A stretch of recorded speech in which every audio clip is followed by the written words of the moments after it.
How will this partnership elevate the local music scene and the P-pop industry? Well, coming from the vision of both companies, IME and Myriad, we're really here to, in a way, give back to the industry.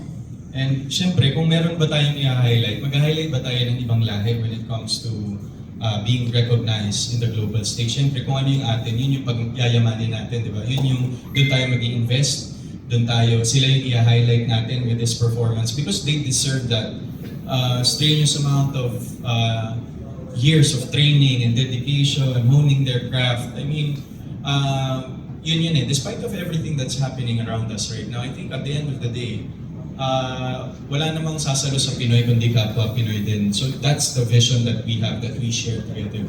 Na this is a start of a lot of opportunities to be able to highlight Filipino talent kasi in a way, kapag naiangat natin yung standards ng mga performers, eventually baka isa rin tong way or movement for the negative connotations about the Philippines and Filipinos to be washed down the drain.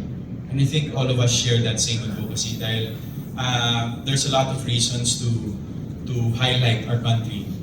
But of course, syempre, hindi siya mangyayari kung walang magsisimula, kung walang magsispearhead. So I think that's what we have right now as a group and within this partnership. That's a very